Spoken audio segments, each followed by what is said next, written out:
Meu nome é Denis. Na verdade, meu nome é Denivan Costa de Lima, né? Nasci e me criei no bairro de Jastinho. Eu sempre via a capoeira distante assim, mas sempre queria praticar porque achava muito bonito o som do berimbau. É uma das coisas que me chamava muita atenção. Então, eu acho que foi a partir daí que começou essa minha adentrar para o campo das artes, na verdade.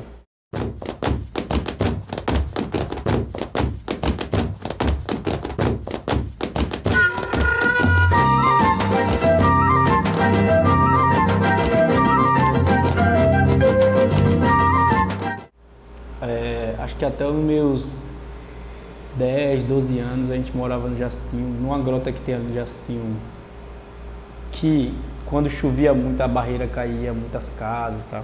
Na década de 80. E a gente acabou que migrou para outro bairro, a minha família, por conta de uma chuvada, uma forte chuva que teve. A gente migrou para o bairro da Serraria, né? E tipo, a gente morava abaixo de uma barreira e que, por sorte, nesse dia a gente não estava lá. A gente estava em outro bairro, estava na casa de um parente. E acabou que ninguém morreu da família, mas também a gente perdeu todas as coisas e saiu, migrou para outro bairro e isso foi uma mudança muito grande da minha vida. Minha mãe, ela é uma pessoa que representa muito para mim, porque ela foi uma das primeiras pessoas que me levou para essa negritude, né? Foi com ela que eu fui para o terreiro de Candomblé a primeira vez, por ela fazer parte. Então ela me levou para o terreiro, ela dançava lá e eu sempre ia, desde criança, sempre ia olhar e achava muito bonito de ver as entidades dançando, os orixás, eu achava muito bonito. Apesar de não entender muito, e também o som, o toque do atabaque, essa coisa da musicalidade, eu sempre achei muito interessante, desde criança. Mas nunca fiz parte porque a minha mãe nunca quis que eu fizesse parte. Porque não era uma escolha minha, era algo como ela, né? Ela não escolheu, acabou que a vida dela levou para aquele lugar. Uma da ancestralidade dela levou para aquele lugar, mas no meu caso não. No meu caso ela nunca me forçou a fazer parte da religiosidade africana. A princípio eu não fazia essa ligação com a minha negritude, né? Só que quando a gente vai praticando capoeira, a própria música da capoeira, ela vai lhe dizendo o que aconteceu com o negro, a resistência do negro e a capoeira como uma das representações dessa resistência. Assim, muitos capoeiristas foram para o enfrentamento na época da escravidão. Ou seja, pessoas que praticavam capoeira ou que, por exemplo, dançavam a capoeira, mas que essa dança se gerou a luta, ou o inverso, essa luta se gerou a dança, porque não tem como, historicamente não tem como pontuar se uma coisa veio antes ou depois. Mas tem como dizer que as duas coisas juntas, elas conseguiram fazer com que o negro ele pudesse se utilizar dessa arma, né, que é o próprio corpo, os braços, a cabeça, as pernas, para se libertar. E esse viés da luta é algo muito pertinente à cultura negra. Assim, o tempo inteiro a gente está num lugar, a gente é presença o tempo inteiro enquanto corpo, e corpo negro.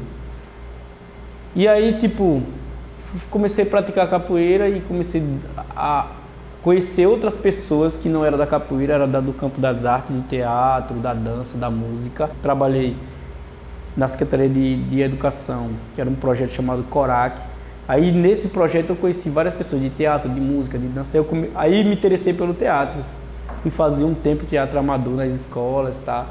Aqui no Farol, no Pinheiro. E foi muito interessante porque a gente começou a fazer um teatro trazendo essas questões da negritude, a capoeira, essa coisa do negro, da libertação. Só que a gente sempre construía as cenas dentro da mesma perspectiva, que era do negro se libertando, do negro acorrentado se libertando, sabe? Essa coisa que até um tempo valeu a pena fazer, mas depois na minha cabeça mesmo não cabia mais isso assim, tipo. Aí eu me afastei um pouco do teatro e em 2007, quando o curso de dança de licenciatura foi lançado, eu fui lá e fiz o Enem, no caso vestibular na época. E aí passei e comecei a estudar na universidade. Pela capoeira estar sempre conectada com várias linguagens, e aí foi um momento que eu me vi, por exemplo, dentro do movimento negro aqui em Maceió. dentro do movimento negro, que foi em 2002, acho que foi em 2002 quando eu comecei a pensar, por exemplo, a capoeira já dava essa referência mesmo nas músicas, na historicidade dela, mas aí eu encontrei outras pessoas que de outros campos de atuação também debatiam sobre essa questão do negro aqui.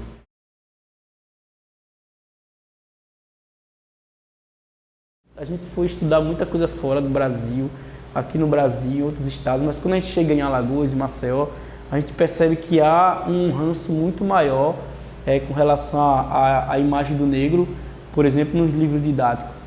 Ou no livro de alguns autores, quando vem falar do negro, sempre fala de forma saudosista, de forma como o negro, quase que falando que o negro não se rebelou aqui nesse estado. Isso é uma construção de imagem muito negativa, porque na verdade, se você vai para a história que não foi contada na escola, que é recontada e recontada várias vezes, a gente vai perceber que tem o Quilombo dos Palmares, por exemplo, com uma forma de existência muito grande. Acho que foi Dirceu Lindoso que escreve sobre os papamés, os negros que se rebelaram contra os seus senhores. Acho que tinha um certo receio de falar que o negro é que nesse estado houve rebeliões e houve muitos massacres, inclusive por conta disso.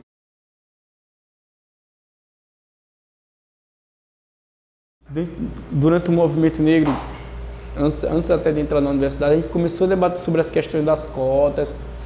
E a princípio eu não era a favor muito assim, porque eu achava que eu não precisaria ir pelo sistema de cotas que realmente eu não precisaria ir. Mas por decisão minha de querer entender o sistema, eu entrei pela universidade pelo sistema de cotas. Porque eu entendo que o sistema de cotas foi uma reparação e ainda é uma reparação. Por conta do sistema de cotas, você consegue enxergar mais negros na universidade.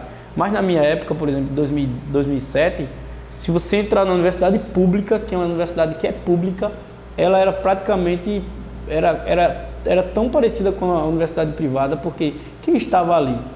Uma turma que teve a sua facilidade de ter um ensino básico, né, particular, e que que passaria pelo vestibular para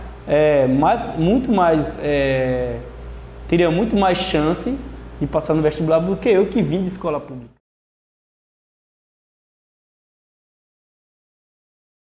Olha, a negritude para mim, ela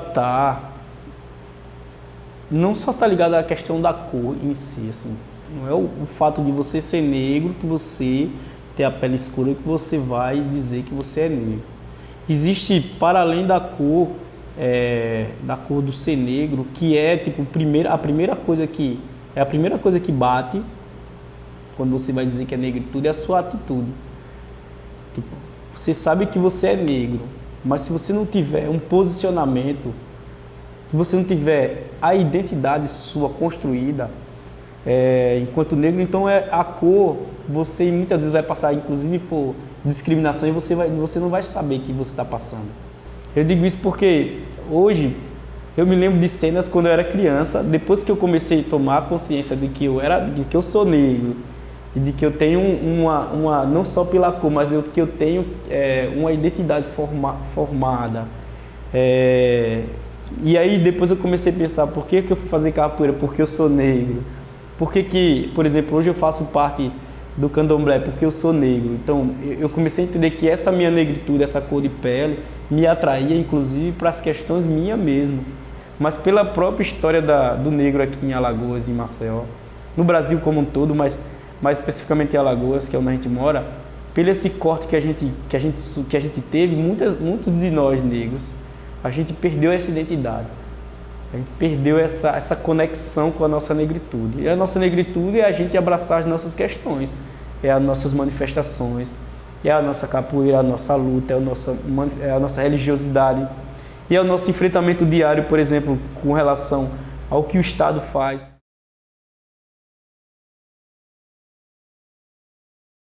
E a branquitude, ela é uma...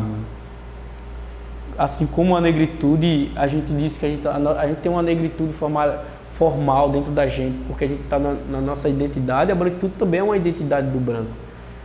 E por conta dessa branquitude, os brancos têm a própria postura de ser no mundo, de se colocar no mundo. E o negro também.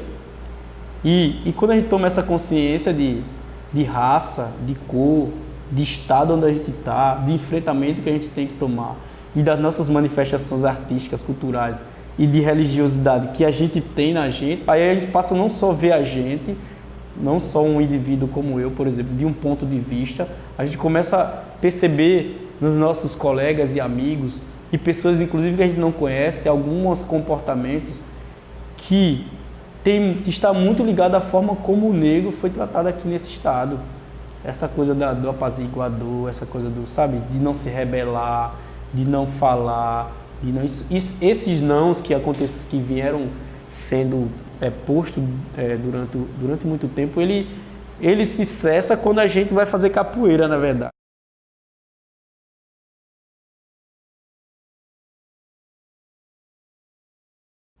A escola pública dizia para mim que tinha uma Princesa Isabel no 13 de maio, vamos colar cartaz porque a Princesa Isabel libertou os escravos, mas nunca se disse que a capoeira, por exemplo, foi para o enfrentamento.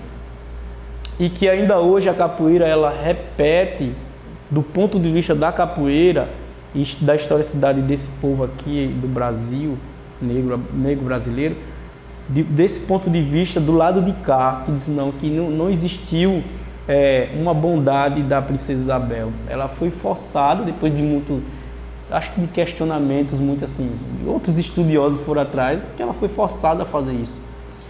E não só a capoeira, mas tem outras manifestações, o hip hop, por exemplo, que é uma outra manifestação negra muito forte e consciente da sua luta. Mesmo você sendo branco, por exemplo, quando você vai fazer a capoeira, você automaticamente vai estudar sobre a negritude. Porque você não tem como fazer a capoeira desligada da sua história. E se você fizer isso, você vai estar fazendo a mesma coisa do que fizeram com a gente. Inclusive eu, por exemplo, como representante, eu não posso deixar isso acontecer. Então a sua consciência de saber da história do negro, da história do sofrimento da capoeira, que muitos mestres, por exemplo, morreram no asilo porque não tinham onde morar, morreram pobres por uma época de segregação muito grande. Então a gente precisa saber dessa história o tempo inteiro. Hoje eu vejo isso mais claramente, que a dança é o meu campo de atuação para o enfrentamento ao racismo, por exemplo. Que a dança é o meu campo de atuação para o reconhecimento da minha negritude. E sempre conectado com essas manifestações que a mim rodeiam, né? Que é a capoeira, que é a manifestação de cultura negra, os orixás, né? Essa coisa dos orixás que dançam, todos os orixás dançam. Então, algo que já estava lá na minha matriz de identidade e eu só pude perceber também quando eu estava na universidade. E aí entender que o espaço da arte é um espaço para se questionar e ser questionado, não é algo que você vai estar estabelecido como a verdade absoluta.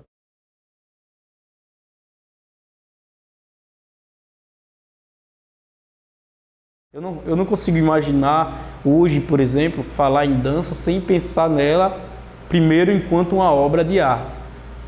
Então, e uma obra de arte que fala de um lugar, né? Que eu falo de um lugar, que é um lugar dessa arte produzida aqui nesse estado, do campo da cultura negra.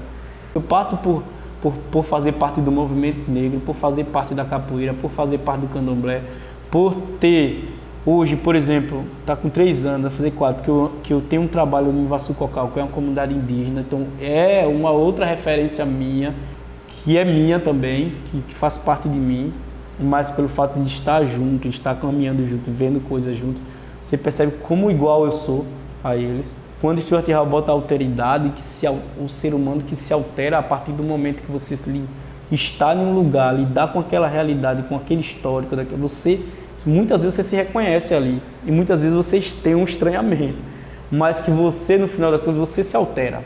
Agora, a ancestralidade é algo que eu acho que não se altera, porque você pode até dizer que você não é negro tendo a cor negra, mas o Estado vai mostrar para você que você é negro quando ele mata mais jovens negros, quando a universidade dá pouca prioridade para a juventude negra, quando a polícia bate e mata jovens negros na periferia, quando a gente é abordado dentro de um shopping porque é negro e quem é branco passa, a gente não passa, quando a gente está andando na rua e uma mulher segura a bolsa achando que você vai roubar porque você é negro, você pode até dizer que você acha que tudo isso é besteira, mas isso acontece. E não acontece só comigo, acontece com muitas pessoas que eu conheço.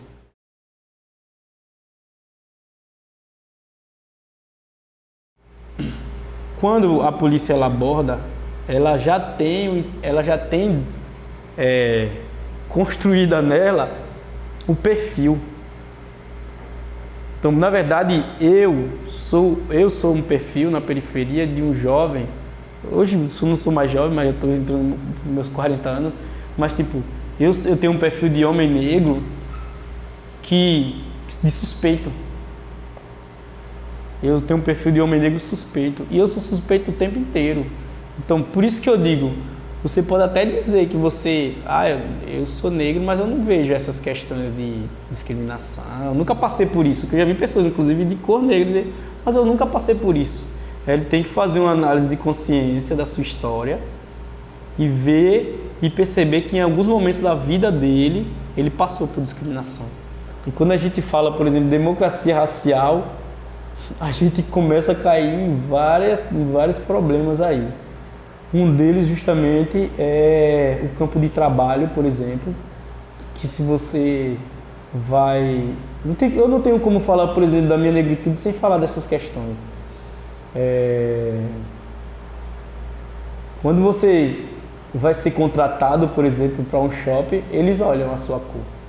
Você deixa o seu currículo lá, se você for negro, e um branco, mesmo tendo menos qualificação que você, ele entra. Você não entra. Dona Isabel, que história é essa de ter feito a abolição, de ser princesa boazinha que libertou a escravidão? Eu estou cansado de conversa, estou cansado de ilusão. A abolição se fez bem antes. A abolição se fez com sangue, que se inundava esse país, que o negro transformou em luta, cansado de ser infeliz.